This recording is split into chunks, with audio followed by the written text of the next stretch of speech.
Buenas tardes a todos.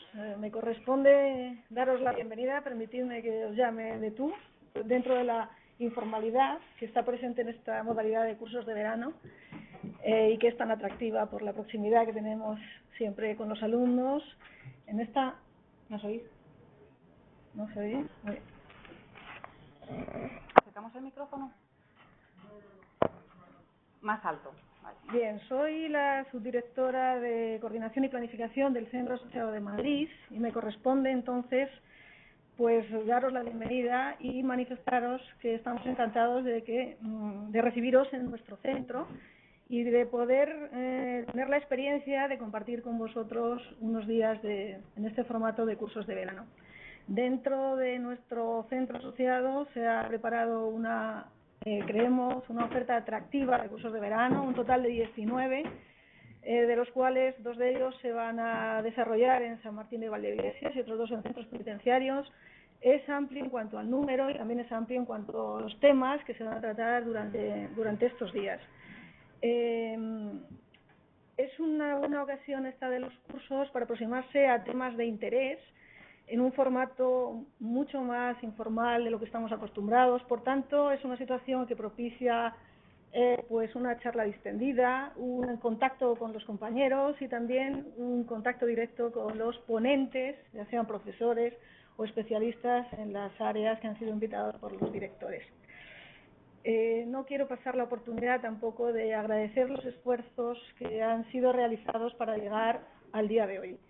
Y así tengo que manifestar pues mi reconocimiento y mi gratitud al coordinador de cursos de verano del centro, Francisco Jiménez, a las labores que también y tan eficazmente desarrolla nuestra compañera Rosa de la Peña en los servicios de secretaría y al resto de personal de apoyo que estará para vosotros durante todos estos días en la medida en que los necesitéis, con total disponibilidad.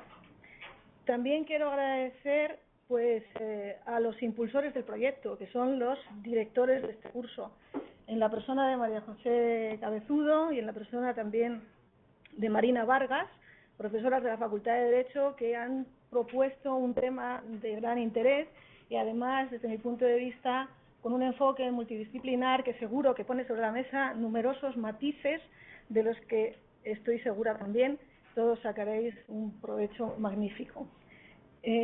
Pero no solo hay en estas ocasiones cabida para adquirir nuevos conocimientos, nuevas perspectivas sobre los temas, sino que también es un momento para dedicar unas horas, una hora al menos, para compartir una visión nueva también dentro de cursos de verano, como puede ser pues una visita que hemos preparado desde el centro, una visita guiada, que os la ofrecemos al barrio, con paradas atractivas, en principio, como la biblioteca de este centro, que merece la pena verse, o también una parada en el Mercado de San Fernando, que lo tenemos aquí al lado, o en la Casa Encendida, un poquito más allá, o en el Circo Pise también. Bueno, pues la ponemos a vuestra disposición para disfrutar todos juntos de ese rato de ocio y de sosiego, de asueto, en definitiva, ¿no? Propio del verano. Y no tengo nada más que desear éxito a este curso, que cumpla las expectativas que ha generado, que el curso no solamente se imparte en modalidad presencial, los que estamos aquí, sino que traspasa esta barrera física del aula y nos vamos a compañeros, alumnos, estudiantes interesados en el tema, que están más allá de aquí, conectados a través de las nuevas tecnologías por plataforma Avid. Por eso estamos en esta sala, dotada con los medios adecuados para poder transmitir por esa vía. Sin más, ya le doy la palabra a la directora del curso, María José, a quien tengo a mi izquierda. De nuevo, reiteraros nuestra disponibilidad para lo que necesitéis y estamos de nuevo también deciros que estamos encantados de recibiros en el Centro Asociado de Madrid. Muchas gracias. Pues muy buenas tardes. Muchas gracias, Paloma. Puedes empezar primero. Bueno, yo ahora os dejo ya porque esto ya empieza en serio, ¿no? Sí. Vale. Todavía no. El mío todavía no. Bueno, gracias. Pues muy buenas tardes.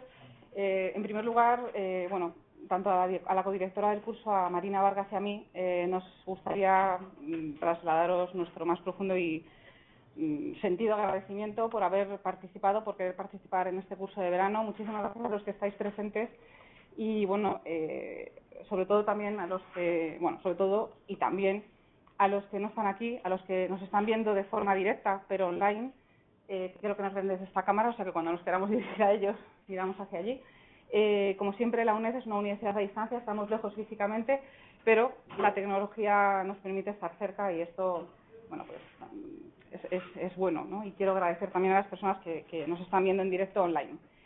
Bien, el objetivo del curso que nos hemos planteado es trasladar a los participantes, desde luego, y si pudiéramos trasladar a la sociedad en su conjunto, un mayor y mejor conocimiento de la gestación por sustitución. Para ello, a lo largo de estos días, esta tarde, mañana, pasado, vamos a debatir de forma crítica y constructiva, ver los puntos fuertes, puntos débiles, las luces y las sombras de esta técnica reproductiva. Tratando de identificar y de analizar los puntos claves, los puntos más importantes de la gestación por sustitución. Para conseguir este objetivo, que es, como insisto, trasladar un mayor y un mejor conocimiento de esta técnica reproductiva, hemos organizado el curso. El curso gira en torno a la idea que nosotros queríamos, dentro de este objetivo, descendemos un poco, queríamos poner de manifiesto 3 realidades. En un texto divulgativo que ha circulado por las redes sociales, en el portal de la UNED, hemos querido destacar 3 realidades. Una realidad social, donde se ve claramente algo que es imparable y creciente. Cada vez son más las personas que individualmente o con sus respectivas parejas optan por la gestación por sustitución para formar su familia. El concepto de familia lleva tiempo ya y seguirá transformándose. Se están creando familias gracias a la gestación por sustitución, heteroparentales, monoparentales, homoparentales. Esta es una realidad. Hay una realidad tecnológica. Gracias a la medicina es posible llevar a cabo esta técnica. Hace más de 20 años que esta técnica es eficaz, cada vez va a serlo más, es eficiente, es fiable, y esta también es una realidad. Frente a estas dos, realidad social tecnológica, hay una realidad jurídica que no se acompasa con estas dos. Parece que el legislador, imagino que, como ocurrió en California, yo lo digo porque como me preparó la presentación en California, he leído un poco sobre esto, al principio el legislador optaba entre evitar el tema y ver cómo lo enfrentaba, ¿no?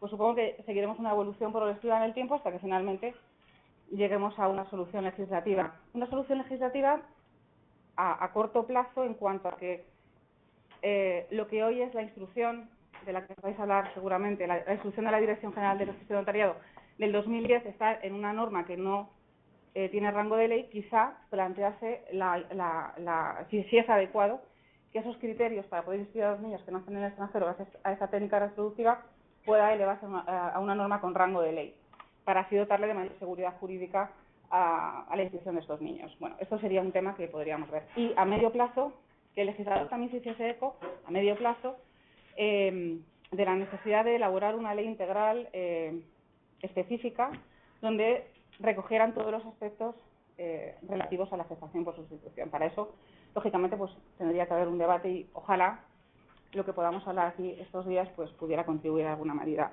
a esto.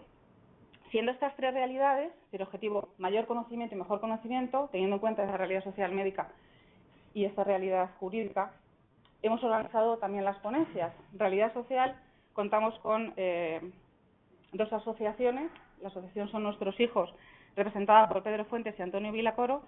La Asociación por la Gestación Subrogada en España, vendrá Aurora González Inzo. También desde un punto de vista de esa realidad encuadraba la ponencia de Luis Aliol, que está aquí, porque también es importante, esto se produce porque hay 2 personas que se ponen de acuerdo, que son los padres de intención y las gestantes, ver cuáles son sus motivaciones a la hora de acordar, llevar a cabo esta técnica reproductiva, entre otras muchas cosas, supongo que hablarás de esto. Desde esta otra realidad médica, y ya voy a terminar, contamos con la participación de un ponente que va a exponer desde el punto de vista médico todas estas cuestiones. No está en el programa porque ha sido un cambio de última hora. Pedro Fuentes es presidente de Son Nuestros Hijos, pero también es médico y ginecólogo y va a dar esa visión desde el punto de vista de la técnica. Va a ser el jueves, vamos a compartir ponencia, el jueves de 7 a 9. Y de esa realidad jurídica, pues el resto de los ponentes, Pilar Blanco, Iván Heredia, Francisco Javier, Marina Vargas y yo misma. Y qué mejor para canalizar todo esto que la visión del legislador. Bueno, y en este sentido, quizás uno de los partidos políticos que, bueno, con mayor, más cercanos están a esta técnica sería, hemos pensado que podría ser UPyD.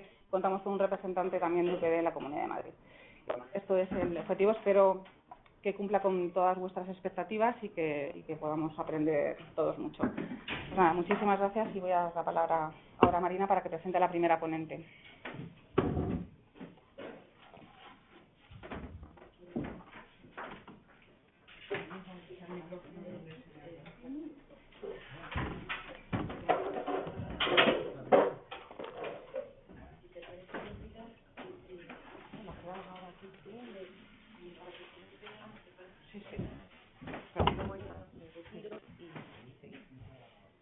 Muy bien, pues buenas tardes. Muchas gracias, María José, y muchas gracias a todos los asistentes. Tengo el honor de presentar a la profesora Pilar Blanco Morales, catedrática de Derecho Internacional Privado en la Universidad de Extremadura desde el año 1996. Muchos de ustedes seguro que han leído los escritos de la profesora Blanco Morales. Y para el área internacional privada, el área de procesal y esta universidad, además es una profesora con la que estamos muy unidos siempre y que siempre que ella puede se desplaza desde su lugar de residencia y viene a compartir con la UNED pues estos cursos de verano y otras actividades formativas. Voy a presentarla haciendo una breve glosa de su extensa biografía académica. Ella, además de catedrática de Derecho Internacional Privado de la Universidad de Extremadura, es vicepresidenta del Consejo de Administración de la Corporación Extremeña de Medios Audiovisuales. Ha sido, como ustedes saben, directora general de los registros y de notariado del Ministerio de Justicia desde mayo del 2004 hasta marzo del 2009. Es autora de una amplísima obra doctrinal especializada en Derecho Internacional Privado, del Comercio Internacional, del Derecho de Familia, sucesiones y, por supuesto, también de la nacionalidad. Ha dirigido numerosas tesis doctorales, como no puede ser menos, proyectos de investigación financiados, ha participado en múltiples congresos nacionales, internacionales, simposiums y ha impartido, por supuesto, docencia en cursos de posgrado y de doctorado, además de los cursos normales de licenciatura y de grado, tanto en universidades españolas como en universidades extranjeras. Posee 4 sexenios de investigación y ha sido condecorada con la Gran Cruz del Mérito Militar con distintivo blanco del Ministerio de Defensa y con la encomienda de Isabel la Católica por Su Majestad el Rey Juan Carlos I. Y tengo el premio Pluma Individual. Y tiene el premio Pluma Individual, que ahora nos explicará, seguramente debe ser de escritura, ¿no? No.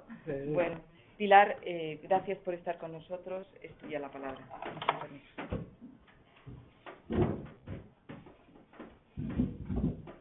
Buenas tardes especialmente a quienes nos siguen a través de las nuevas tecnologías. Yo espero estar a la altura de los objetivos del curso, de la presentación que ha hecho Marina Vargas, movida por el cariño, y el premio Pluma es un premio de la Federación de Gays, Lesbianas y Transexuales, que tiene 2 modalidades, una a colectivos y a otros individuales, y es un premio del que me siento especialmente orgullosa. Bien, para no dar mucho tiempo a lo que deben ser las consideraciones de, por un lado, los problemas, pero sobre todo, y desde mi punto de vista, las soluciones que el ordenamiento jurídico ofrece y debe mejorar la cuestión que nos trae hoy aquí, que es la de la gestación por sustitución, gestación subrogada. Yo creo que deberíamos de empezar a llamarla, como bien ha hecho la directora una de las codirectoras en su presentación, la paternidad intencional. Me gustaría subrayar que ciertamente es un problema nuevo, o que presenta perfiles nuevos. Ya en la Biblia nos podemos encontrar con los primeros casos de gestación por sustitución. Y es un problema que tiene unas raíces sociales tan arraigadas que, por ejemplo, Fortunata y Jacinta es la historia de una gestación por sustitución, solo que en otros tiempos.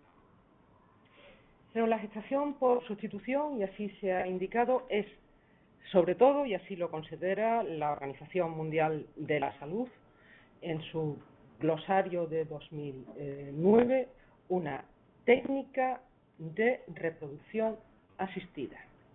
Y subrayo este aspecto porque no siempre hemos sabido enfocarlo desde estos criterios o desde esta perspectiva. La gestación por sustitución como técnica de reproducción asistida implica o puede implicar la disociación de las tres funciones de la maternidad: la gestadora, la generadora y la afectiva y educadora. Es decir, la generadora, que puede o no aportar los genes; la gestadora, que es quien ofrece las condiciones que al día de hoy son necesarias para que el engendramiento llegue a término; y la social y sobre todo la afectiva. La gestación por sustitución, y voy a subrayar este aspecto, está regulada en países como el Reino Unido, Grecia, Israel, Canadá, Rusia, Ucrania, Georgia, Argentina, Brasil. Ya son más de 6, luego diré por qué. Colombia, Sudáfrica, Nueva Zelanda, Corea del Sur, Tailandia, numerosos estados de los Estados Unidos como California, Florida, Illinois, Kentucky, Virginia, New Hampshire, Michigan, Nueva York o Australia. También está permitida en otros países que sin embargo no la regulan, como India, Hungría, Irlanda, Holanda, Lituania, Letonia, Ucrania, Polonia, Bulgaria, Dinamarca, Rumanía, Eslovenia o República Checa. Por lo tanto, en un contexto de introducir en el debate elementos de derecho comparado, quienes de manera maniquea toman partido por una posición absolutamente contraria al reconocimiento de los problemas jurídicos que plantea la gestación por sustitución y sobre todo los problemas que hemos de afrontar para resolver y no crear problemas a los niños, creo que están desfasadas o equivocadas. Son mucho más de 6 estados los que regulan y permiten esta técnica de reproducción asistida. En España, madre es la que pare. Cierto que es así en la mayoría de los estados de nuestro entorno. Este es un principio que ha sido adoptado en el derecho occidental prácticamente sin fisuras, pero sucede que es un principio que ha sido sacudido cuando la ciencia posibilitó que una mujer extraña a la autoridad genética pudiese llevar a cabo la gestación y el trabajo del parto. Y todavía más cuando es solamente el trabajo del parto el que se considera como problema, como sucede en nuestro ordenamiento jurídico, ya que en España es una práctica prohibida. El artículo 10 de la Ley 14/2006, mayo, sobre técnicas de reproducción asistida, no habla de la prohibición de la gestación por sustitución. Únicamente dice que es nulo el contrato y no nos dice si es nulo por el objeto o por la causa. Solo establece esa cláusula general de nulidad, no nos dice cuáles son las consecuencias de la nulidad, sabemos que son las generales, pero no afronta la verdadera dimensión del problema, que es la situación de los niños engendrados en contextos donde la práctica es perfectamente legal y que, por una u otra razón, presentan algún vínculo con nuestro ordenamiento jurídico. Cuando yo llegué al Ministerio de Justicia en el año 2004, tuve el honor de participar en el impulso de la reforma de nuestro derecho de familia hasta colocarlo en el paradigma de la igualdad y de la libertad de los individuos.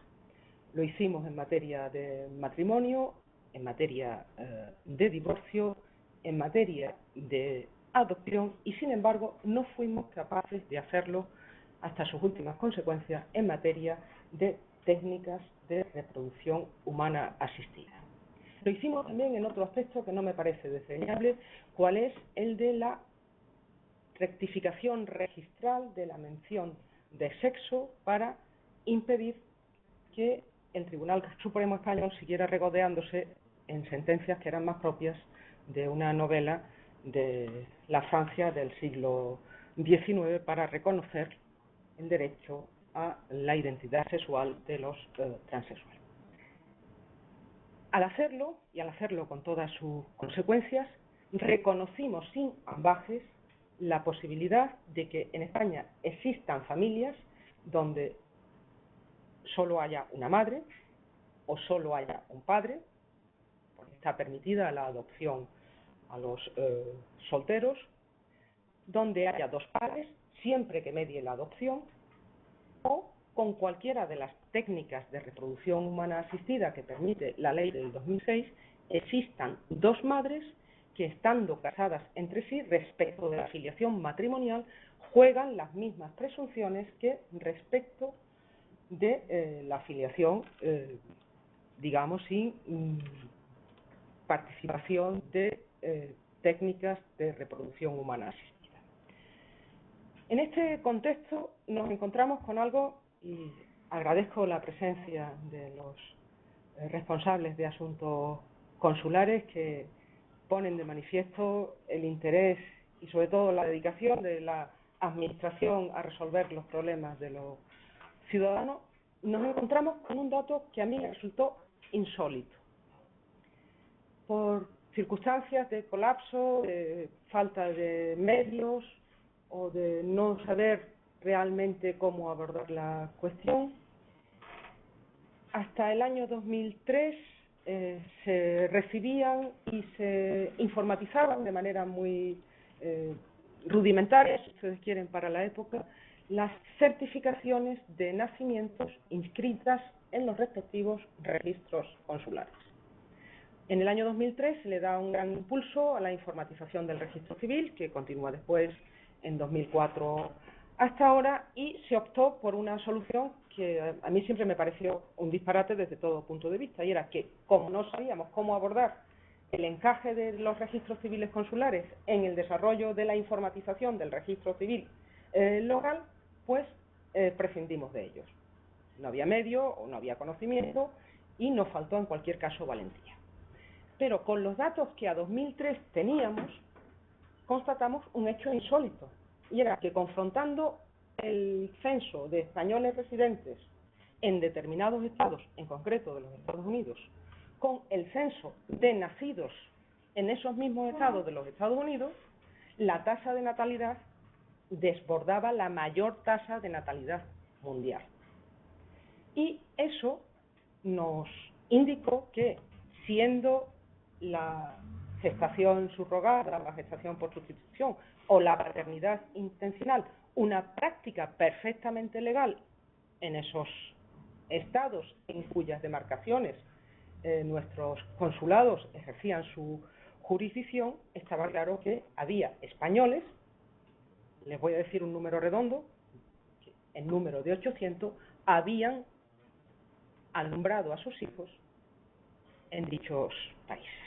En aquellos años se empezó a tratar la cuestión como una realidad que yo digo que hoy en día está en nuestros hogares, en horarios infantiles, como algo perfectamente admitido y admisible.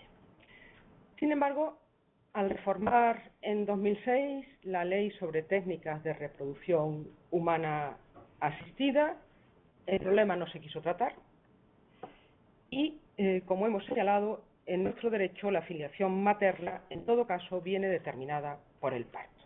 Pero insisto, no es excepcional, no es nuevo y, sobre todo, hay previsiones de que aumente en el futuro el caso de españoles que acudan a países donde está permitida la gestación por sustitución para que nazcan sus hijos. Por ello entiendo que rehusar el debate o aplazarlo sine die, con promesas que quedan muy bien en los medios de comunicación, pero que no se traducen en una actuación responsable de gobierno, o afrontarlo incluso desde la oposición con prejuicios maniqueos, no resuelve los dilemas que plantea la gestación por sustitución. Y les recomiendo a todos los interesados un estudio publicado en Bélgica en el 2013 por Champs y Sosson sobre este problema desde una perspectiva interdisciplinar. Subiré la referencia completa. Creo que frente a la donación de engendramiento o a la paternidad intencional no cabe eludir los problemas. Los ciudadanos de los países donde esta técnica está prohibida pueden recurrir a ella con relativa facilidad y, desde luego, a mi juicio, en el marco indiscutible de la legalidad local. Pero los problemas están aquí y los problemas no son los padres. Los problemas son los niños que tienen unos padres, que tienen un nombre y, por decirlo de manera que todos ustedes me entiendan, tienen derecho a tener un apellido, es decir, una identidad y una familia. A mi juicio, los casos de paternidad intencional plantean graves conflictos y su solución requiere reformas legislativas que deben abordarse desde un diseño sistemático, coherente, con la participación de especialistas en diferentes materias que ayuden a evaluar las circunstancias e implicaciones de una eventual legalización y requieren respuestas a cuestiones tan importantes como si es necesaria o no la intervención de una autoridad pública, si solo se debe admitir la gestación por sustitución practicada con fines altruistas, en su caso, qué cuantía aproximada debe considerarse como compensación razonable a percibir por la madre subrogada por las molestias y gastos en los que incurra durante la gestación y el parto, si debe existir algún vínculo familiar o afectivo entre los padres intencionales y la madre subrogada, si solo se debe reconocer la maternidad gestacional, es decir, aquella en que la madre subrogada es solo gestante, o también debe reconocerse la gestación por sustitución plena, en la que la madre, además de gestar, aporta sus óvulos. Y creo que se trata de una reforma urgente que debe prever y resolver los eventuales conflictos de intereses, especialmente en las situaciones de cambio de opinión de los padres intencionales o de la madre subrogada, y abordar también garantías y cautelas para los supuestos con elementos de extranjería, que son en los que a partir de ahora yo me voy a centrar partiendo del caso que dio origen a una práctica que, en lo que a la perspectiva registral puramente se refiere, es referente para otros países que se enfrentan con otros problemas, no así la de nuestros tribunales, aunque hasta ahora solo tenemos una sentencia. Les voy a recordar el caso, si me lo permiten, porque quizás todos lo conozcan, pero sí creo conveniente poner de manifiesto algunos detalles. En octubre de 2008 nacieron en San Diego, California, 2 mellizos, como nacían tantos otros niños que, según les he dicho, ponían de manifiesto las estadísticas rudimentarias que podíamos obtener de los registros civiles consulares. Pues bien, las autoridades locales emitieron los correspondientes certificados de nacimiento en el que constaban que 2 ciudadanos españoles figuraban como padres. La familia siguió escrupulosamente los trámites para inscribir a sus hijos y presentaron la solicitud de inscripción ante el consulado español en cuya demarcación se había producido el nacimiento. El cónsul y encargado del registro civil denegó la solicitud con el argumento, bueno, el cónsul era una persona muy conocida, comentarista deportivo y seguidor del Real Madrid, y además persona que considero en este caso admirable y valiente, porque creo que encaminó la cuestión hacia donde debía. Y además lo hizo de manera muy respetuosa, porque denegó la inscripción argumentando que los acuerdos de gestación por subrogación son nulos según la ley española de reproducción asistida. Y dirán ustedes, bueno, ¿y por qué ahora? Bueno, pues porque se trataba de la primera vez en que se encontraba ante un matrimonio formado por dos hombres. Y por tanto suponía, y lo hacía de manera muy respetuosa, que los hijos habían nacido por gestación subrogada. La resolución, lógicamente, de denegación de la inscripción estaba acompañada de la denegación de un pasaporte español. Para el derecho de los Estados Unidos, los niños eran estadounidenses por nacimiento, pero eran españoles por filiación. Y sus padres eran los ciudadanos españoles, no había otros padres. El matrimonio presentó un recurso ante la Dirección General de los Registros y del Notariado del Ministerio de Justicia y solicitaron al Departamento de Estado americano los pasaportes para sus hijos, que les fueron concedidos de inmediato. Pues bien, estos hechos dan lugar a la resolución de 18 de febrero de 2009 que ordena la inscripción de los niños como hijos de españoles en el registro civil. Tras lo cual, los padres recibieron las partidas de nacimiento de los mellizos, el libro de familia con el respectivo asiento y poco después el INS realizó los pagos de las prestaciones por nacimiento de dos hijos. Con posterioridad, y supongo que Iván Heredia abundará en ello, esta resolución, los criterios de esta resolución fueron trasladados con algunos matices, en algunos aspectos siguiendo otros argumentos, a la instrucción de 5 de octubre de 2010 sobre el régimen registral de la filiación de los nacidos mediante gestación por sustitución. Por cierto, la circular de la Dirección General de los Registros y del Notariado de 11 de julio de 2014 recuerda que esta instrucción está vigente. Pues bien, volvamos a nuestros mellizos. 18 de febrero de 2009, fecha de la resolución. Los niños habían nacido en octubre de 2008, es decir, los niños ya tenían unos mesitos, y llegamos a enero de 2010. En enero de 2010, la familia recibe un correo electrónico de la Fiscalía de Valencia para una citación informal.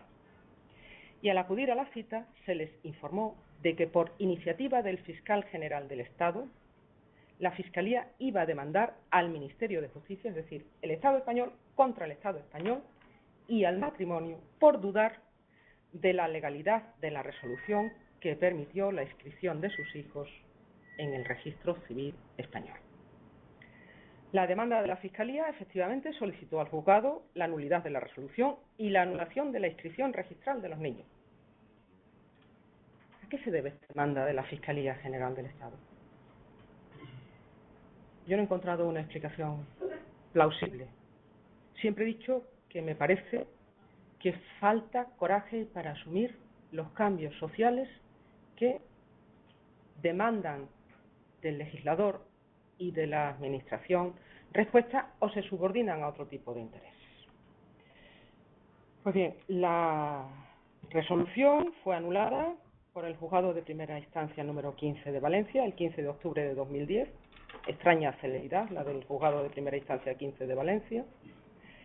La Audiencia Provincial de Valencia también confirmó la sentencia del Juzgado de Primera Instancia y llegamos así a la sentencia del Tribunal Supremo de 6 de febrero de 2014 y a los dos autos a los que luego me referiré. Pues bien, a mi juicio, frente a un caso como el planteado, la tarea del jurista es de ingente responsabilidad. Está obligado a construir respuestas adecuadas sin refugiarse en el confort del positivismo, es decir, en la letra de la ley. No es poner el dedo en el artículo 10 de la Ley de Reproducción Asistida, entre otras cosas, porque el artículo 10 lo único que nos dice es que el contrato es nulo. Pero ya no estamos hablando del contrato, estamos hablando de la existencia de una familia y de un niño. Y me parece que no solamente no debemos instalarnos en el confort del positivismo, sino mucho menos en una sesgada visión de las relaciones entre la moral y el derecho en una sociedad abierta, pluralista y laica.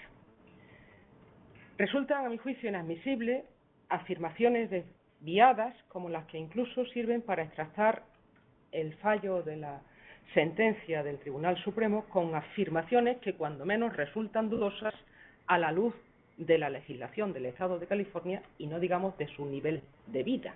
Es decir, pobres mujeres de California, pobres y sin otra cosa que puedan hacer que vender su capacidad de en gestación para salir de la miseria.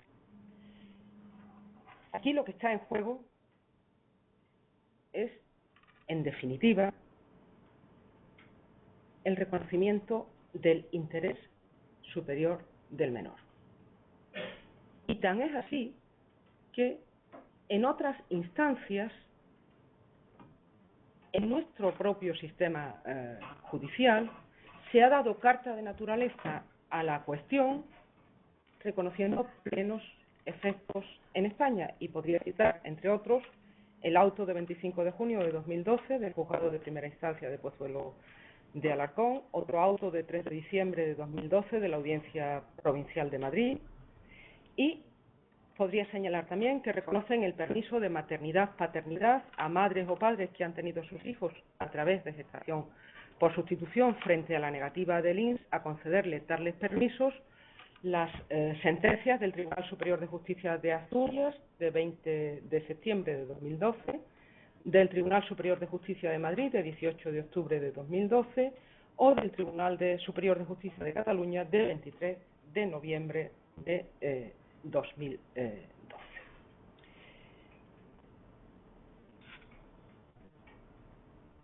Si la Dirección General de los Registros y del Notariado concedió que la resolución del Registro Civil de San Diego de California era título hábil para producir una inscripción en el registro español, ¿qué es lo que sucede para que el Tribunal Supremo anule esta resolución? Pues bien, la sentencia del Tribunal Supremo de 6 de febrero de 2014 tiene algunas cosas, a mi juicio, muy positivas. La primera, que esta no es una cuestión que deba resolverse, como dicen algunos ilustres civilistas, incluso de esta casa, por la aplicación del artículo 10 de la Ley 14 de 2006. La ley española que regula las técnicas de reproducción humana asistida nos rige en todo el mundo. Está pensada para regir en España. Y el legislador, o no quiso tratar este tema, o vio también el problema de la delimitación del ámbito de aplicación espacial de la ley. Luego, no es un problema de si se aplica o no se aplica el artículo 10. Está claro que en California no se aplica el artículo 10 de la Ley 14 de 2006. El Tribunal Supremo también acierta cuando tampoco incardina el problema de los mellizos nacidos en San Diego en el juego de lo dispuesto en el artículo 9.4 del Código Civil, que establece que la filiación viene regulada por la Ley Nacional del Hijo. ¿Y por qué es bueno esto? Porque no estamos ante un proceso donde haya que dirimir quiénes son los padres de estos niños. Ese proceso ya se dirimió, y de ahí la importancia, y felicito a una procesalista por atreverse a tratar estos temas, porque las cuestiones son de procedimiento y procesales, de ahí la importancia de este pronunciamiento o de esta decisión del Tribunal Supremo. Sí, han sido las autoridades públicas del Estado competente, con arreglo a la legislación competente, las que han determinado quiénes son los padres. Y el otro Estado implicado, en este caso por la nacionalidad de los padres, lo único que tiene que decidir es si admite o no lo ya decidido en otro proceso. Por lo tanto, no hay un juicio de cognición, no estamos ante la necesidad de dirimir quiénes son los padres. Los padres está claro quiénes son. También señala, o cabe deducir de esta resolución, perdón, de esta sentencia del Tribunal Supremo, que no hacía falta una sentencia o resolución judicial extranjera que acreditase la filiación de los nacidos en virtud de gestación por sustitución. Estamos hablando de una resolución no judicial, sino registral, es decir, la certificación registral del Registro Civil de San Diego, California, es la que está llamada o no a desplegar sus efectos en España. Y llegamos al gran problema. Y el gran problema es que el único requisito que, en este caso, como en todos los demás, había que cumplir y por cuyo filtro habría que tamizar la resolución registral de California, era el orden público internacional.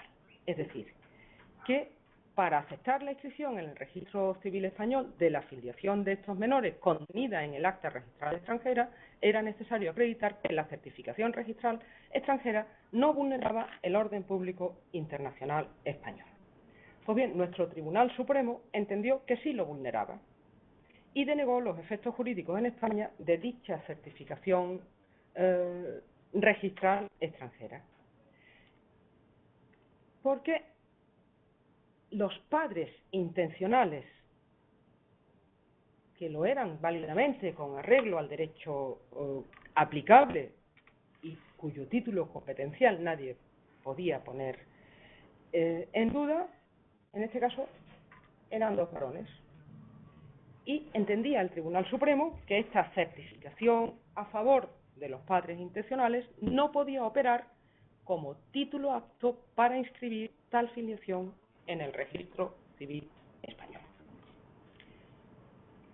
Bien, poco después, en las sentencias de 26 de junio, en los asuntos Mensón y Lavage contra Francia de 2014 y de 27 de enero de 2015, la sentencia Paradiso y Campanelli contra Italia, el Tribunal Europeo de Derechos Humanos se posiciona justo en sentido contrario a lo mantenido por nuestro Tribunal Supremo.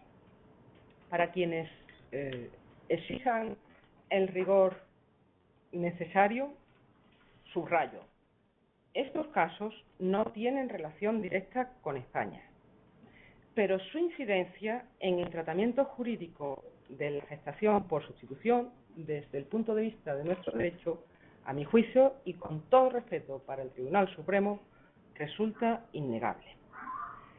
Prueba de ello es que el auto del Tribunal Supremo de 2 de febrero de 2015 se refiere a estos tres casos al resolver un recurso por nulidad de actuaciones en el marco del recurso de casación que anuló la resolución de la Dirección General de los Registros y del Notariado de 2009.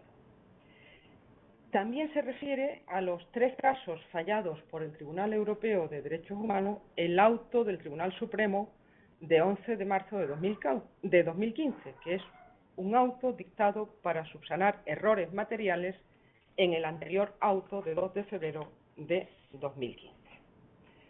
Aunque se tratará con mayor detenimiento, me van a permitir que haga algunas consideraciones sobre las citadas sentencias del Tribunal Europeo de Derechos Humanos. El Tribunal Europeo de Derechos Humanos viene a concluir que la certificación registral expedida por autoridades de un Estado en la que consta la filiación de los menores en favor de sus padres intencionales debe producir efectos en un Estado parte en el Convenio para la Protección de los Derechos Humanos y de las Libertades Fundamentales, hecho en Roma el 4 de noviembre de 1950. Y la razón es que solo con el reconocimiento de dichos efectos jurídicos se garantiza el derecho a la identidad y a la vida privada de los menores.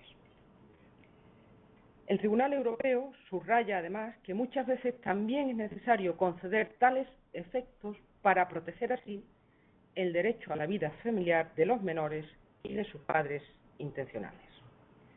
En definitiva, el Tribunal Europeo de Derechos Humanos indica que la aceptación en un Estado parte de la filiación de los menores nacidos en virtud de gestación por sustitución que consta en una certificación registral dictada en otro Estado no vulnera, en principio, el orden público internacional del Estado de destino.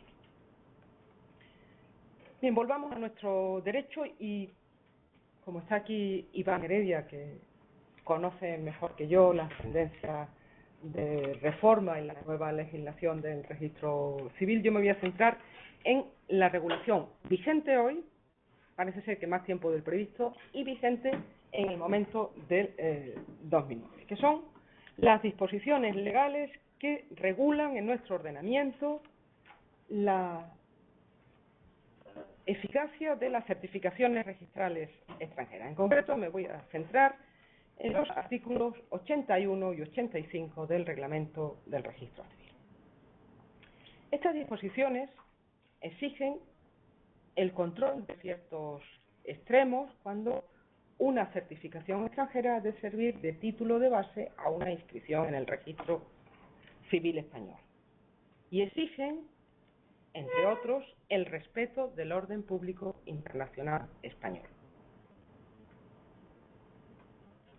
Esta tesis fue defendida por la Dirección General de los Registros y del Notariado en la resolución de 18 de febrero del 2009. Y curiosamente, aunque con un resultado contrario, es la que sigue el Tribunal Supremo en febrero de 2014 y es la que sigue el Tribunal Europeo de Derechos Humanos. Luego, ya no hay discusión acerca de que ni la Dirección General de los Registros y del Notariado, ni en la resolución del 2009, ni en la instrucción de 2010, ni en toda la playa de resoluciones posteriores, ni el Tribunal Supremo en su sentencia de 2014, ni el Tribunal Europeo de Derechos Humanos han defendido la aplicación directa del derecho que regula, en nuestro caso, las técnicas de reproducción humana asistida, del Estado de destino, es decir, de España.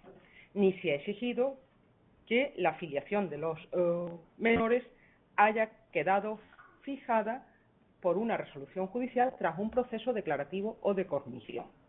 Distinta es, como hace la instrucción, la intervención de una autoridad judicial en un proceso que puede ser registral, es decir, o de naturaleza administrativa, porque viene a introducir alguna garantía. Es decir, que hay un llamativo acuerdo entre la Dirección General de los Registros del Notariado,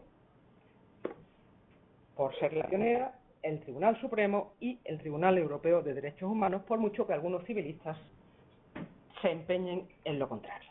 Pero a partir de aquí surge la gran incógnita, el orden público internacional. Vamos a ver primero qué es lo que dice el Tribunal Supremo acerca del orden público internacional español y qué es lo que dice luego el Tribunal de Luxemburgo, el Tribunal Europeo de los Derechos Humanos, acerca de la necesaria educación del orden público a valores que están en el Convenio Europeo de Derechos Humanos. Pues bien,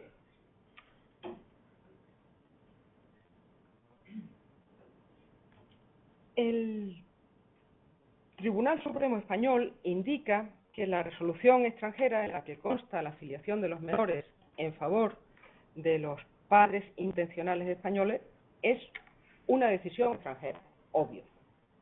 Es una decisión extranjera que produce efectos contrarios al orden público internacional español. Les recomiendo la lectura del Fundamento de Derecho 3 en su punto 10. Y que por ello no puede procederse a su inscripción, porque no puede surtir en España esa certificación registral norteamericana. Y por eso, y ahora aquí hace una pirueta, ha de resultar aplicable el derecho español. Salto en el vacío y sin red para los niños. Pues bien, para el Tribunal Supremo se produce una vulneración del orden público internacional español por las siguientes razones. Tratamiento de la mujer y del niño como objetos de comercio. Dice el Tribunal Supremo, sin ruborizarse, que la gestación por sustitución supone tratar a la mujer gestante y al menor como meras cosas, objeto de derechos y no sujeto de derecho. Porque el menor y el consentimiento de la mujer gestante se mercantiliza. Porque al entrar la mujer gestante y el niño en el tráfico mercantil, se permite a su vez que determinados intermediarios lleven a cabo negocios con las mujeres y con los niños. Qué bien que haya siempre mujeres y niños.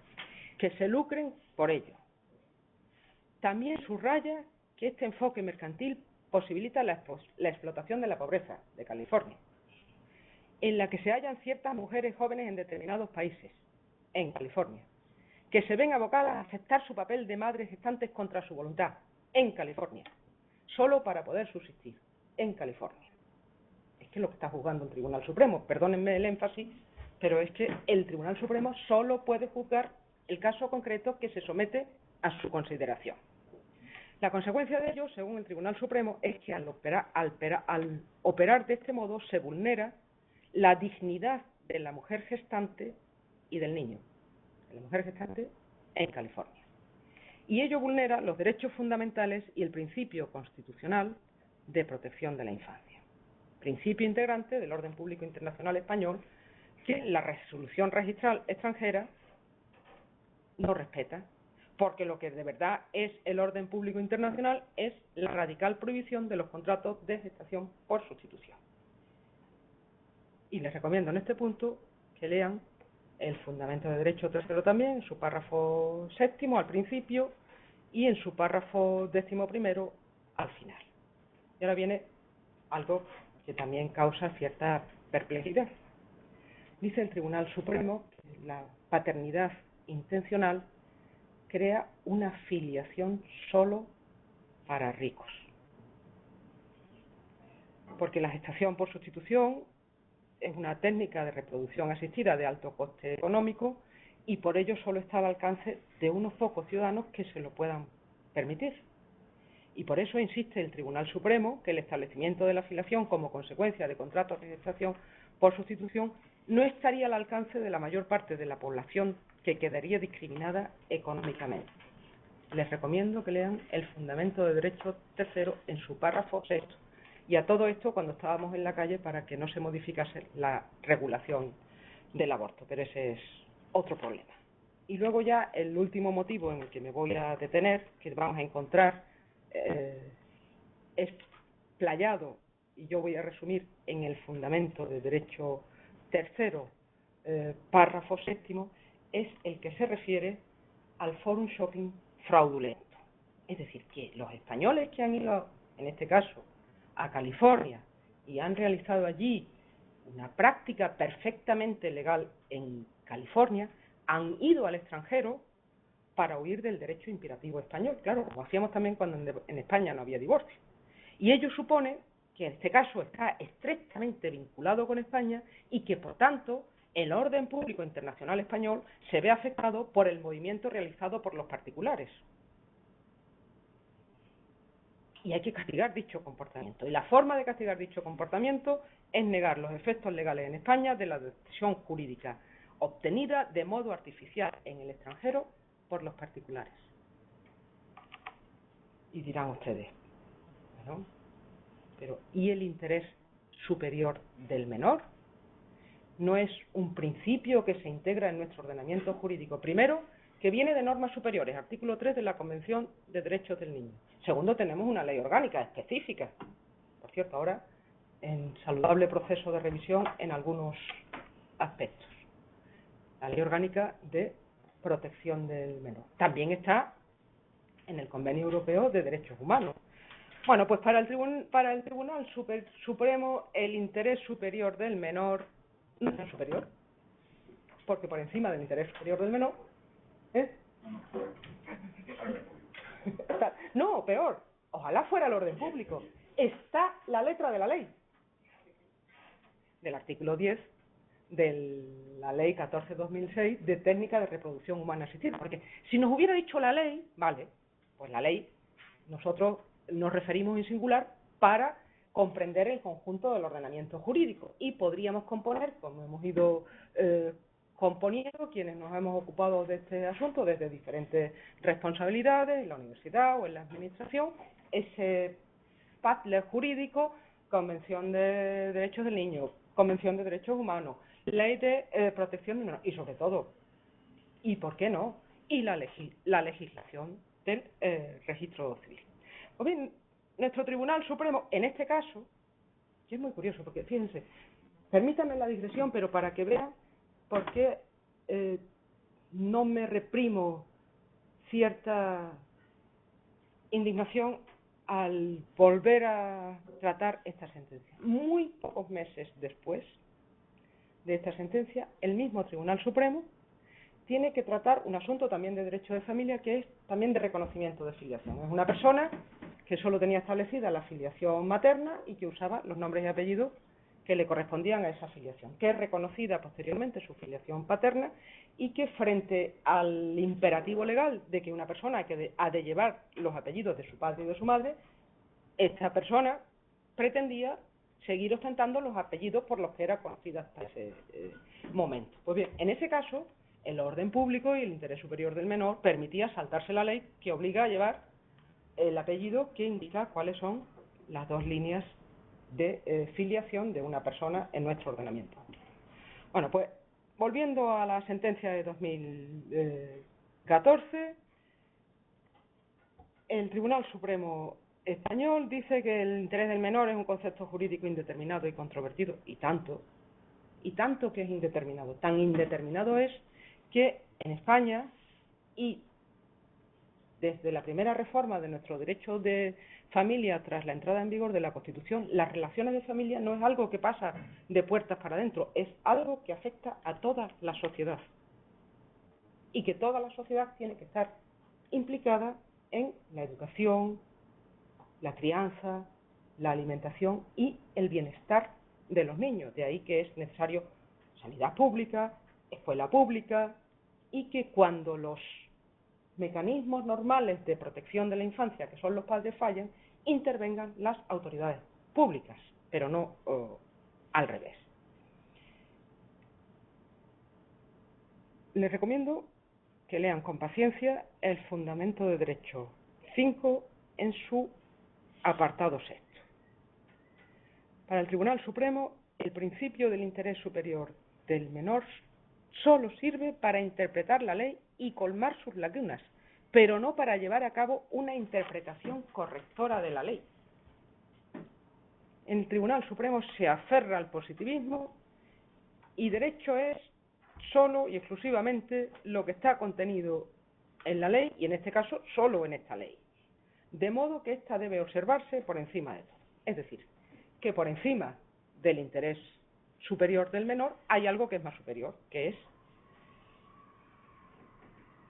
lo que el Tribunal Supremo recoge en el Fundamento de Derecho quinto, párrafo 7, ya que cuando concurren otros intereses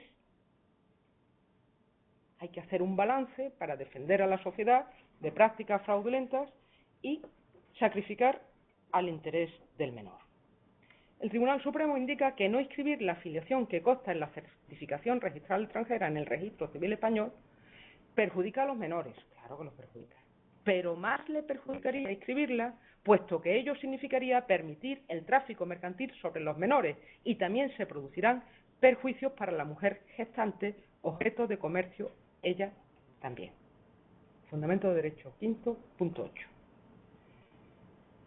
Para minorar los efectos negativos que se producen en los menores, sugiere el Tribunal Supremo, siempre que puedan, intentar reclamar la filiación del padre biológico de los menores. Es decir, nos hemos olvidado de que el principio de filiación que rige nuestro derecho no es un principio biológico puro y duro, y desde luego no lo es en todos los casos de aplicación de técnicas de reproducción humana asistida heterólogas, donde cabe tanto la donación de semen como la donación de ovocitos. Y por cierto, si Dinamarca es el paraíso del comercio de semen, España es el paraíso del comercio de óvulos. Las extranjeras que acuden a clínicas autorizadas españolas para donar óvulos son legión, tema que también daría para otra discusión. Pues bien, que reclame el padre biológico, si lo fuera alguno, la filiación, o que soliciten ex novo la adopción del menor en España. Luego vamos a ver el caso italiano, que fue todavía más fino, pero así quedan los menores que nacieron en 2008, estamos en 2015, y su interés protegido. Y el tribunal reflexiona también sobre la incidencia de los derechos de los menores a su vida privada e identidad personal, así como el derecho de los mismos a una vida familiar, como elementos que hay que valorar para calibrar si existe o no existe vulneración del orden público. Y concluye sin rubor que, bueno, que en realidad los niños con qué identidad establecida conforme al derecho de California aplicable por ser los Estados Unidos el lugar de su nacimiento van a tener si apenas han estado allí unos días. Si no existe para el Tribunal Supremo, Fundamento de Derecho 5.9, un riesgo real de vulneración de una identidad única, porque esos niños en realidad la identidad personal que tengan en Estados Unidos carece de importancia porque es una identidad falsa. Juicio de valor. Y entonces, ¿qué quiere decir? Que si fuera verdadera había que respetarla. ¿Y quién es el Tribunal Supremo Español para otorgar patente de certidumbre o falsedad de lo que las autoridades del lugar del nacimiento han establecido? Y además dice que aunque existiera esa identidad personal, debería ceder ante el interés superior del menor, que es el respeto a la ley y el impedir el comercio de seres humanos. Es decir, que el Tribunal Supremo es consciente que al denegar efectos legales en España la certificación registral extranjera que reconoce la afiliación de los mellizos, se verifica una injerencia en el derecho a la vida privada y familiar reconocido en el artículo 8 del Convenio Europeo para la protección de los derechos y de las libertades fundamentales. Sin embargo, según el Tribunal Supremo, dicha injerencia está amparada por el propio artículo 8.2 del convenio citado. Es una injerencia permitida porque está previsto en la ley y con ella se protege el propio interés del menor, tal y que como es concebido por nuestro ordenamiento jurídico. Fundamento de Derecho 5.10. Bien, pues yo creo que la mejor crítica que se puede hacer a la sentencia del Tribunal Supremo que nos ocupa hasta aquí viene recogida en el propio voto particular de esta sentencia con un elevado número de magistrados discrepantes. Y sobre todo, como tendremos ocasión de ver seguidamente, viene confirmada esa inexactitud al apreciar el orden público internacional como causa de denegación de la inscripción extranjera por las sentencias del Tribunal Europeo de Derechos Humanos a las que me he referido.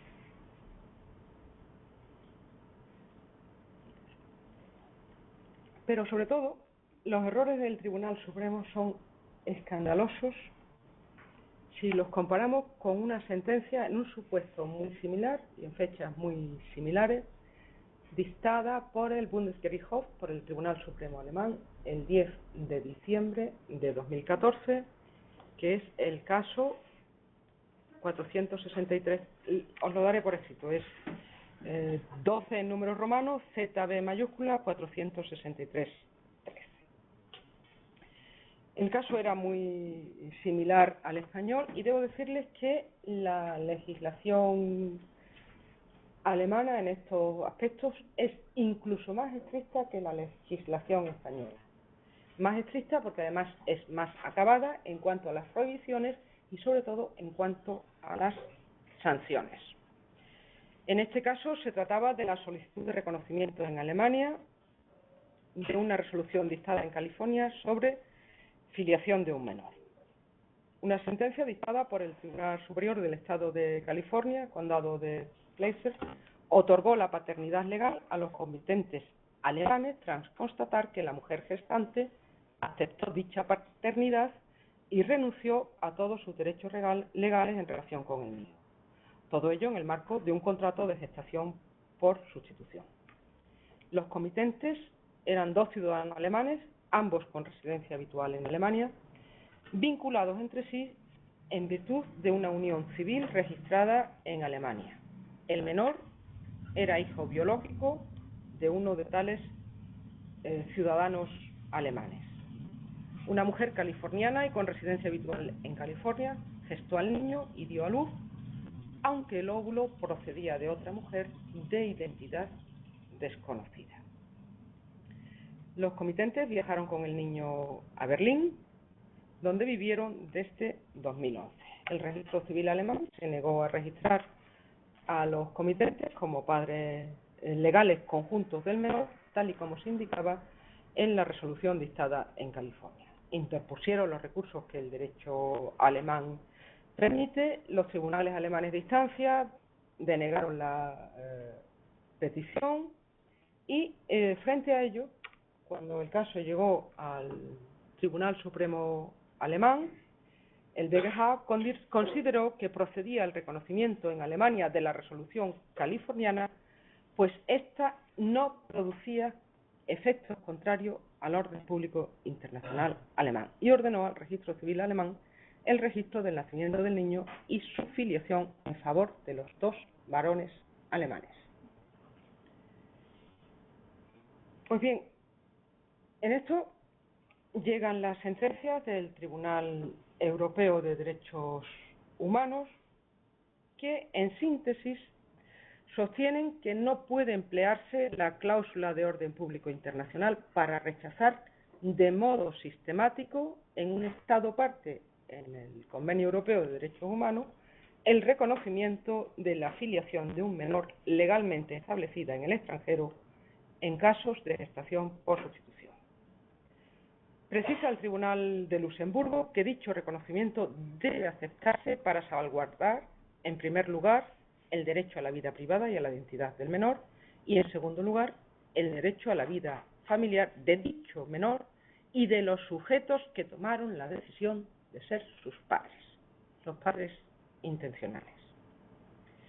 Debe recordarse, como ha aclarado la consulta de la Dirección General de los Registros y del Notariado de 11 de julio de 2014, que incluso en los casos fallados por el Tribunal Europeo de Derechos Humanos, en los que no ha sido parte España, las sentencias del Tribunal Europeo de Derechos Humanos tienen para España un valor de primera magnitud, pues despliegan el efecto interpretativo que deriva del artículo 10.2 de la Constitución y que el Tribunal Constitucional viene reconociendo al acatar la doctrina expuesta en aquellas sentencias del Tribunal Europeo de Derechos Humanos.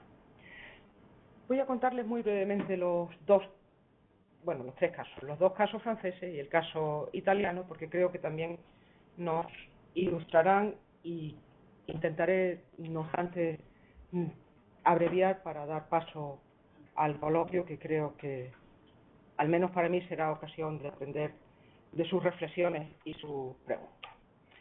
Los dos casos franceses se trataban de dos matrimonios franceses, marido y mujer, que se trasladaron a los Estados Unidos y realizaron un contrato de maternidad subrogada. En un caso nacieron dos niñas gemelas y en el otro una niña. En el caso Lagas eran dos niñas gemelas y en el caso Menesson era una niña. En ambos casos el material genético paterno correspondía al marido de la pareja francesa, esto es, genéticamente el señor Lagas y el señor Menesson aportaron sus gametos. En los dos casos, tribunales de California y de Minnesota declararon respectivamente, por sentencia judicial, que cada una de las parejas francesas, con arreglo al derecho de dichos estados, eran los padres legales de las respectivas niñas, con arreglo al derecho de los Estados Unidos.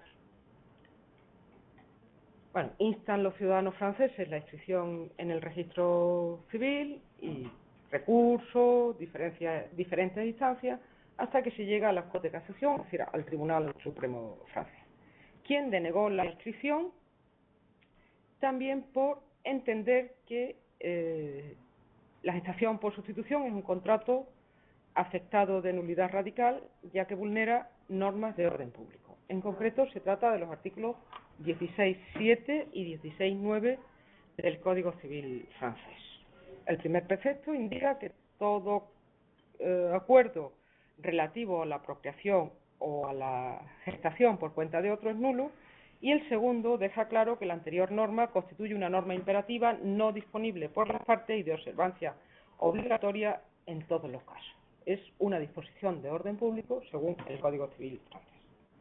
Pues bien, la Corte de Casación utilizó el mecanismo del orden público internacional para rechazar la inscripción en Francia de estas certificaciones o de estas resoluciones californianas. Y así los padres se ven obligados a recurrir al Tribunal Europeo de Derechos Humanos, que por la identidad de los hechos y de razón, aunque son dos casos diferentes, los reúne y resuelve en la sentencia final. Pues bien, a juicio del Tribunal de Luxemburgo, la denegación del reconocimiento en Francia de las sentencias norteamericanas que establecían la filiación de los niños nacidos en los Estados Unidos en virtud de gestación por sustitución vulneraba el artículo 8 del Convenio Europeo de Derechos Humanos, que obliga a los Estados partes a respetar la vida privada y familiar de las personas, y que, a juicio del Tribunal de Luxemburgo, al ser menores varios de los afectados, se produce un evidente prejuicio del interés superior del menor.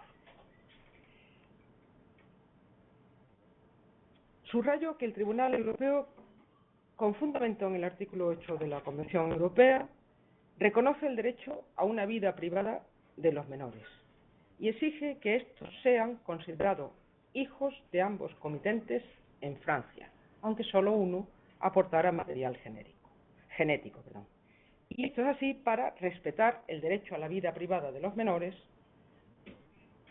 y por ello se impone reconocer en Francia el vínculo de filiación establecido en los Estados Unidos.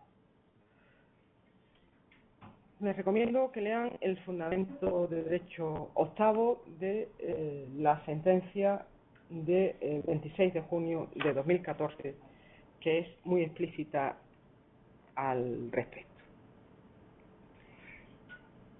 Por otro lado, el Tribunal Europeo, en los casos franceses, estima que no ha habido una infracción del derecho a la vida familiar en Francia, pero estima que ha habido una infracción, que no ha habido una infracción al derecho a la vida familiar, porque en el caso concreto no se impidió vivir en Francia a los padres intencionales con el niño. El caso italiano es distinto. En el caso italiano, que es la sentencia de 27 de enero de 2015, el señor Paradiso y la señora Paradiso acudieron a una clínica de Moscú. Allí realizaron un contrato de gestación subrogada y nació un niño en Rusia. El niño fue considerado como hijo de los ciudadanos italianos y en este caso el óvulo empleado pertenecía a una mujer que no era ni la gestante ni la madre intencional, y el material genético masculino no fue aportado por el señor Paradiso. Es decir, no había ninguna vinculación biológica. Si queremos buscar los arcanos de la biología en la filiación de los padres intencionales. Una vez que regresaron a Italia, los ciudadanos italianos fueron acusados de diversos delitos. Se les privó de la custodia del niño. El niño fue ingresado en una casa de acogida en Campobasso. Y además se inició de inmediato el proceso de la adopción de este niño. Y además a los señores Paradiso se les declaró no idóneos para la adopción, puesto que habían violado las leyes italianas al acudir a Rusia a realizar una gestación por sustitución. Estos mismos señores Paradiso en 2006 habían sido declarados idóneos por las autoridades competentes italianas para la adopción. Pues bien, los padres intencionales, los padres, recurrieron ante el Tribunal Europeo de Derechos Humanos y reclamaron su derecho a relacionarse con el menor con el que formaban una familia. Y el Tribunal Europeo de Derechos Humanos estimó que las autoridades italianas habían vulnerado el artículo 8 de la Convención Europea, el derecho a una vida familiar, al imponer una medida extrema, la total separación del menor respecto de sus padres intencionales. Una medida que no era ni necesaria ni proporcionada, pues entiende el Tribunal de Luxemburgo que dicha medida debe reservarse para el caso en el que el menor se hallase en situación de grave peligro. Y por grave peligro hay que entender violencia, riesgo para la salud física o psicológica, abuso, situación de desequilibrio de los padres. El Tribunal Europeo entiende que en este caso no se acreditó que el menor estuviera ante una situación grave. El Tribunal Europeo, en el caso del italiano, no se pronunció sobre la validez en Italia del vínculo de filiación establecido legalmente en Rusia, sino exclusivamente sobre el derecho de los particulares implicados a tener una vida familiar. Vida familiar que era imposible si al niño lo habían llevado a una casa de acogida, a pesar de que el menor no se encontraba en una situación de peligro. Es cierto que los comitentes, que los padres no reclamaron ante el Tribunal de Luxemburgo que el vínculo de filiación legalmente establecido en Rusia fuera reconocido en Italia, por lo que el Tribunal Europeo, en este caso, no se tiene que pronunciar al respecto. Y voy concluyendo para dar paso al coloquio. A mi juicio, aparte de lo ya señalado sobre la necesidad de abordar este problema, o los problemas que plantea la gestación por sustitución, creo que tenemos que tener muy claro al día de hoy qué es lo que al día de hoy ha resuelto el Tribunal Europeo de Derechos Humanos. En primer lugar, en mi opinión, y que someto a cualquier otra fundada en mejor criterio, el Tribunal Europeo hasta ahora viene a establecer o a señalar que los Estados partes de la Convención Europea de Derechos Humanos pueden regular la filiación como crean conveniente, incluso para los nacidos por gestación por sustitución. Es decir, que ningún Estado está obligado a modificar sus leyes y a admitir la filiación de estos niños en virtud de esa técnica de reproducción asistida conforme a su propio ordenamiento. Es decir, cada Estado puede, al regular las técnicas de reproducción humana asistida, regular o no la gestación por sustitución. Esos serían los casos puramente nacionales. Y en los casos internacionales, ¿qué sucede? Yo entiendo que hasta ahora el Tribunal Europeo de Derechos Humanos nos permite en estas tres sentencias sacar o extraer dos principios. Uno, que es posible que los Estados dicten normas que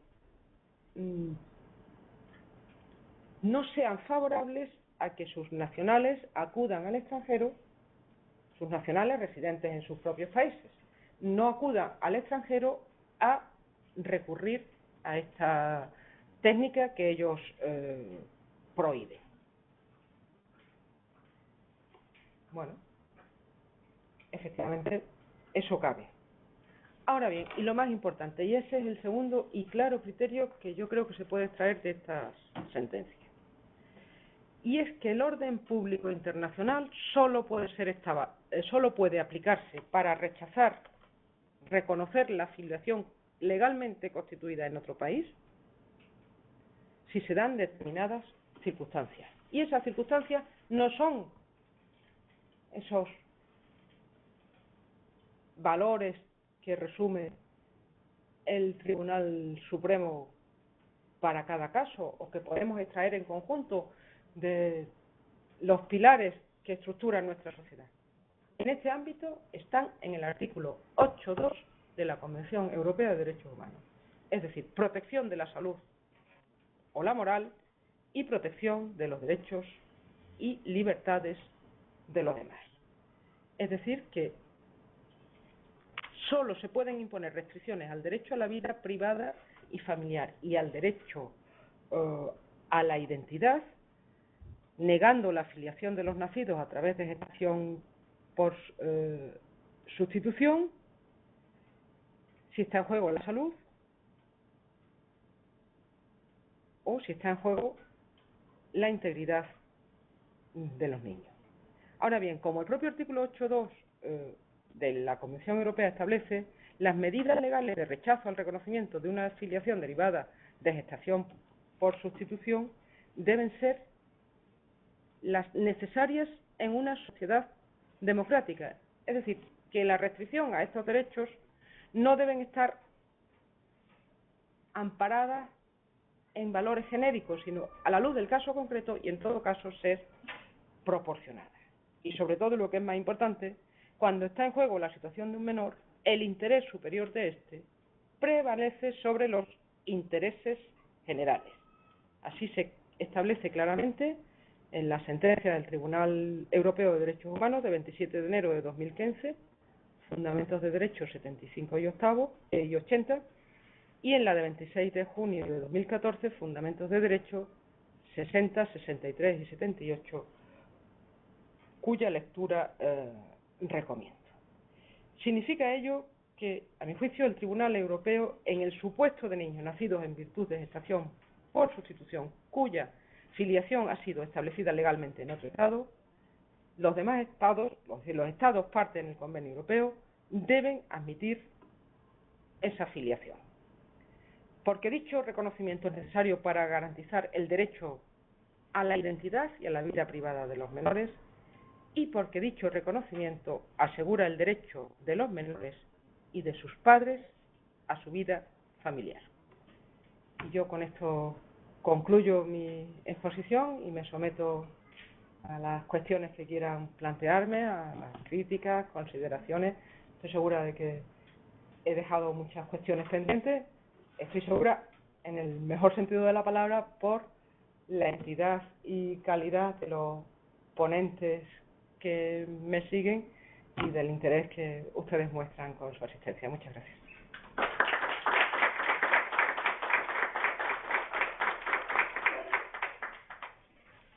Muchísimas gracias, profesora Pilar Blanco, por su exposición.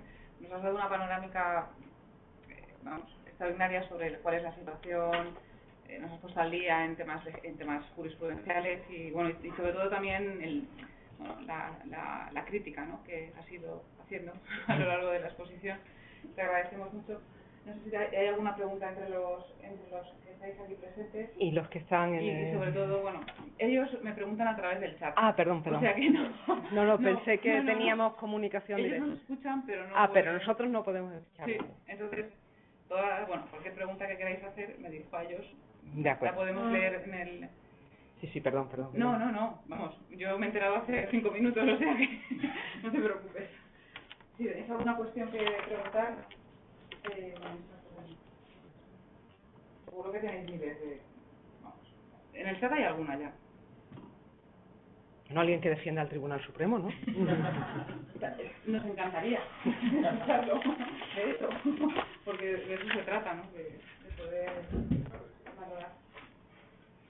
El caso de Italia, ¿tú crees que hubiera pasado lo mismo si la filiación se hubiera establecido en Estados Unidos en lugar de en Rusia? Sí. El caso de Italia, tal y como es el caso de Italia. ¿Por qué digo que sí? Porque los recurrentes jurídicamente estuvieron muy bien orientados. Ante las debilidades que podría plantear la situación legal en Rusia, no reclamaron sino lo que reclamaron. Con lo cual tendríamos que construir una hipótesis sobre otra hipótesis. ¿Y si lo hubieran reclamado en el caso de Rusia? No me atrevo a pronunciarme claramente.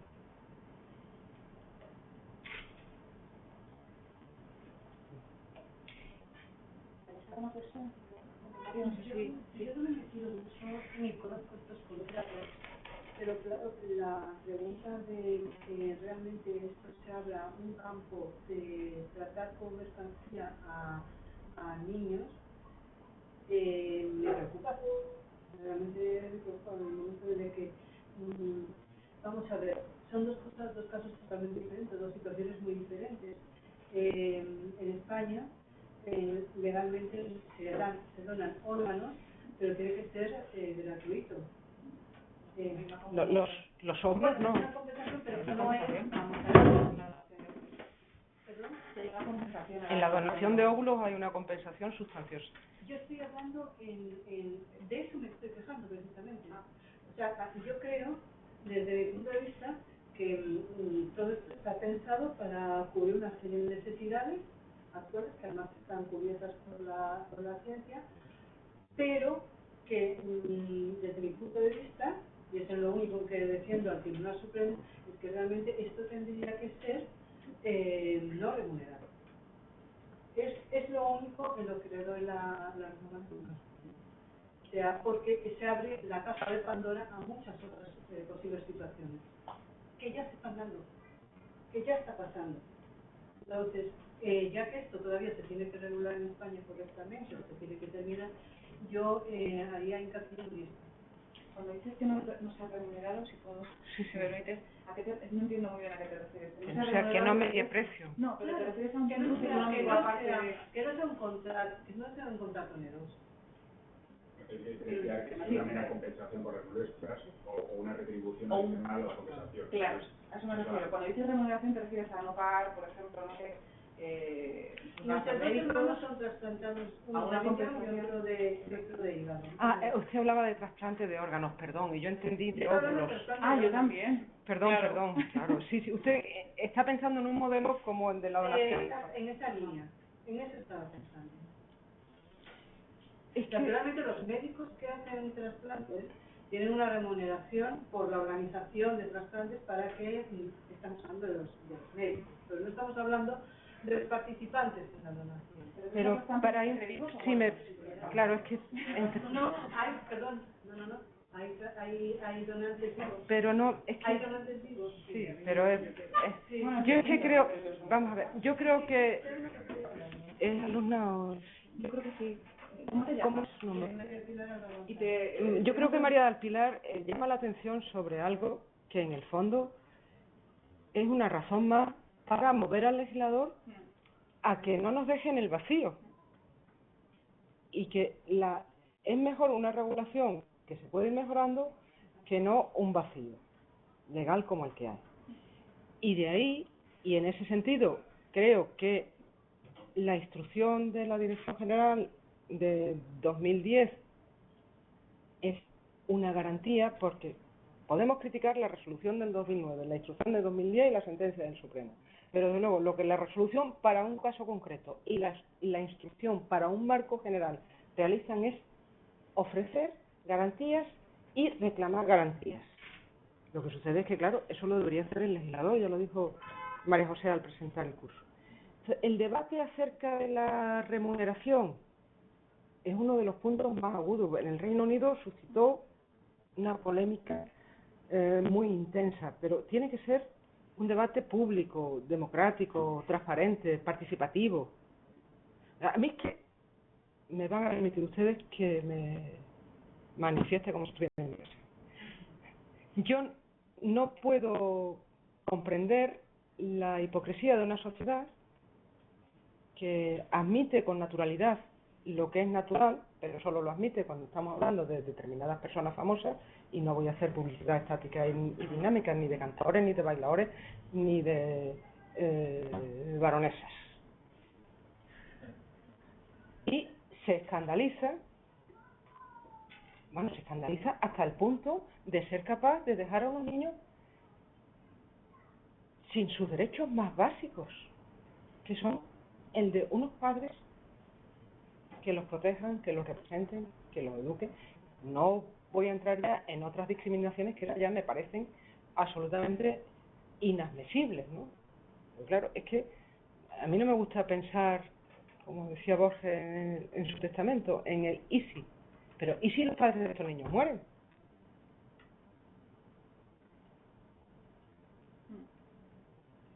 Sí.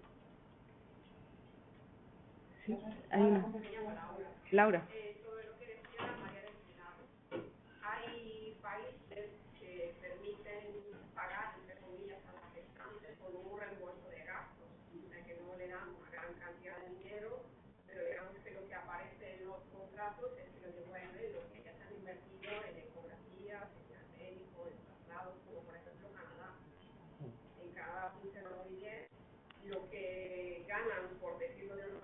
claro, la gestante no es mucho, pero digamos que para la burocracia canadiense es una cobertura de gastos, que es un poco lo que pasa en España con la donación de óvulos. La cantidad que reciben las donantes de óvulos en España no es muy elevada, más bien, si lo comparas con lo que hacen es casi ridícula, pero aparece como una devolución de gastos. Bueno, si te puedo decir, yo sé cuánto cobran las donantes, cobran entre 900 y 1000 euros, una donante de óvulos en España. Sí, sí. ¿Y un donante de esperma? Entre 40 y 60 euros. Cierto que el tratamiento, bueno, la estimulación ovárica requiere...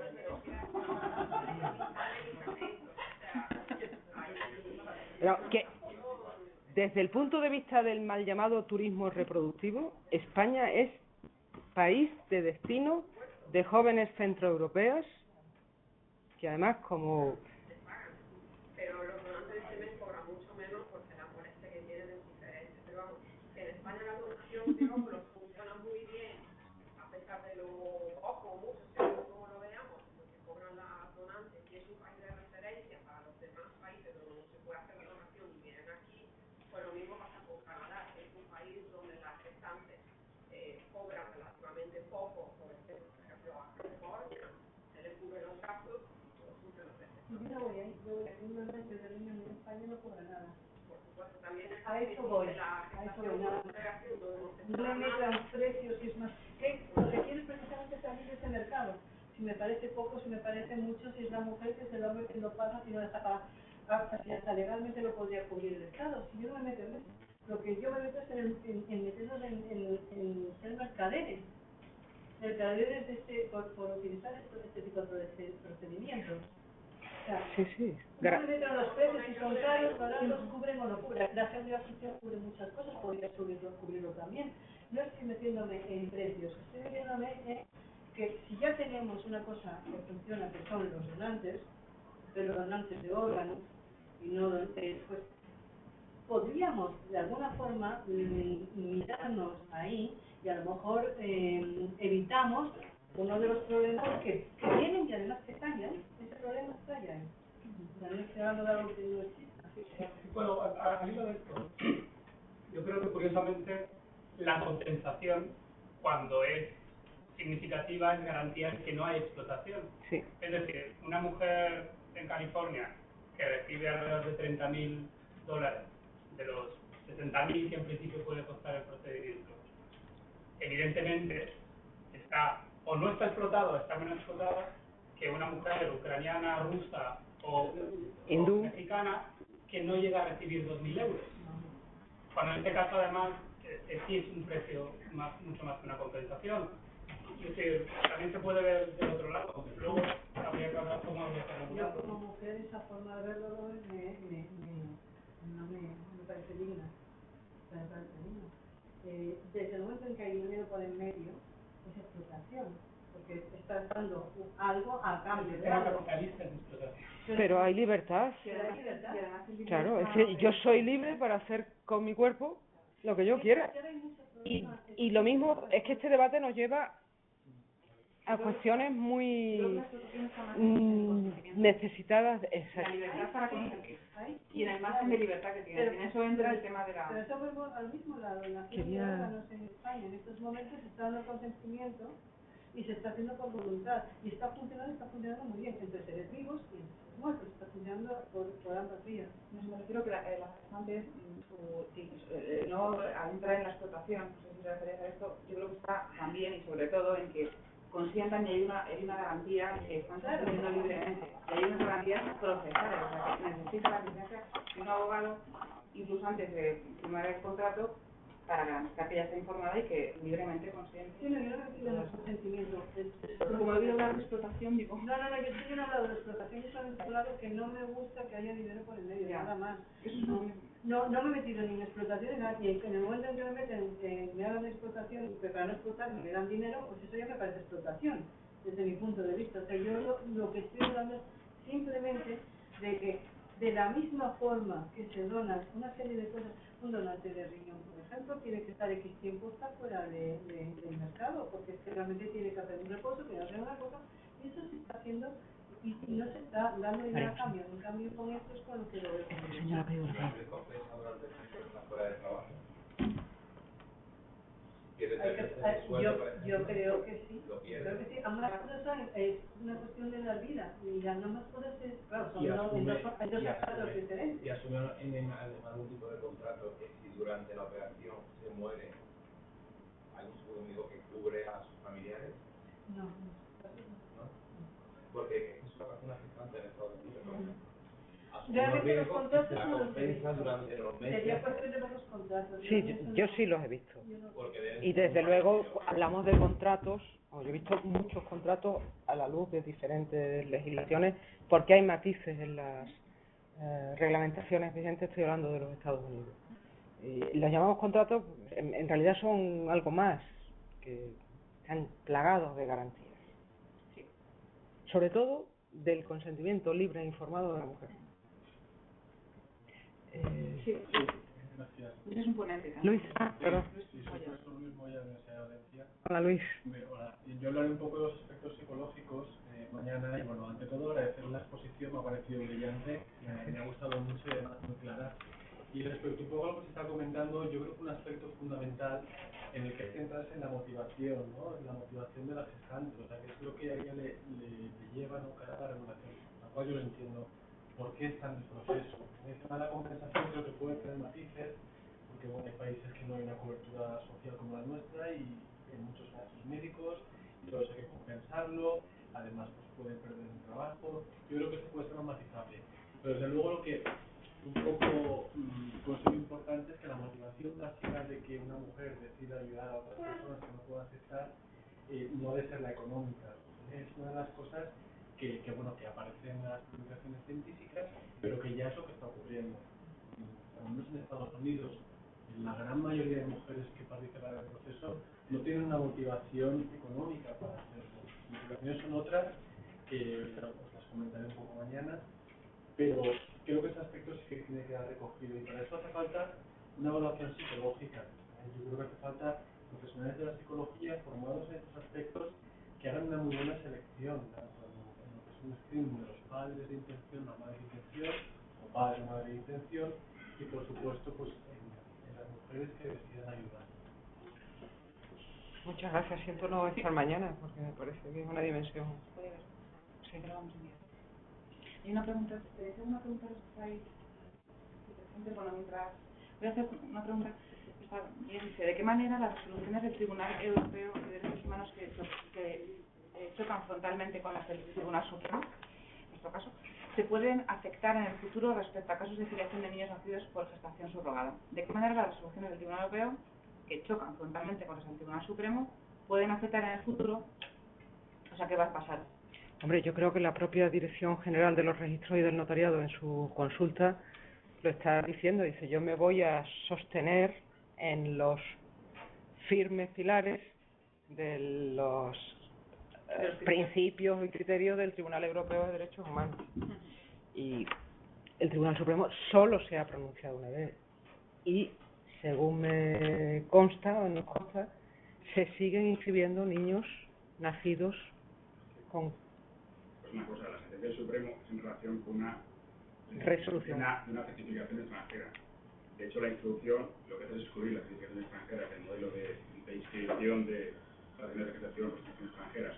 Por lo cual, si nos ponemos muy ortodoxos, está en un plano diferente. Es decir, esa sentencia afecta a un problema diferente. La cosa es que el concepto de orden público de la sentencia del Supremo es de alguna manera socava o interpreta la acción general del orden público en este caso. Pero es un tema muy discutible, si lo vemos luego también un poco, no queramos. La dirección general sigue vigente, no hay nada que decir. Que se siguen inscribiendo. Por eso, sí, se inscriben. No hay nada que decir. Y se inscriben con el control de legalidad que realiza el encargado del Registro Civil español. Y ese control de legalidad, yo no he querido extenderme demasiado en los detalles, entre otras cosas requiere el filtro del orden público. Y desde luego, recogiendo la preocupación de Pilar, yo estoy segura que cualquier encargado del Registro Civil que realmente estuviera ante un caso de explotación o de mercantilización de personas, denegaría la inscripción. Pero es que esa no es la situación real. sentencia del Tribunal Supremo Alemán, bueno, yo no me la he leído, pero he leído algún comentario. En relación con el, según he entendido, en relación con el orden público, lo que voy a decir es que se salva ese requisito en la medida en que en el estado de origen se garantizan unos mínimos, hay una mínima protección de los derechos fundamentales y de las garantías. Vamos, yo sí me he leído la sentencia. Y el Tribunal Supremo Alemán es, cuando trata de cuestiones de derecho internacional privado, muy técnico, sistemático. Es decir, él se coloca siempre en el orden público internacional alemán. Vale. Claro que es cierto que alude que en este caso hay garantías, pero no se coloca, no dice, como es el derecho de un Estado bueno, vale. Eso interesa que lo pongamos de manifiesto, ¿vale? Que no es por la calidad de procedimiento. Sí, que por supuesto que influye y que además eso es algo que hay que tener a la vista. Es por su propia... porque al definir su propio orden público considera que esos niños tienen derecho a la identidad. Ya, a la identidad ya constituida. Yo solo quería hacer una puntualización, que seguro que ya lo sabéis, pero por si acaso, los documentos, las sentencias y todo el material que ha citado la profesora Blanco, todo lo que vamos a exponer aquí ya está subido en plataforma desde hace, desde que abrieron, desde el día 15, y que podéis consultarlos y que es fenomenal de trabajo, y que esta plataforma, incluso virtual que llamamos, estará abierta hasta el mes de octubre. Y hay un foro habilitado, de tal suerte que esto no termina aquí, podéis continuar haciendo aportaciones, los estudiantes presentes y los estudiantes que están en otros lugares, y que eso podría incluso enriquecer en estos próximos meses, y si tenéis alguna cosita, pues se las trasladaríamos a los profesores y mucho gusto seguro que nos ayudaría. También los profesores están en el curso virtual, pero bueno, que sepáis que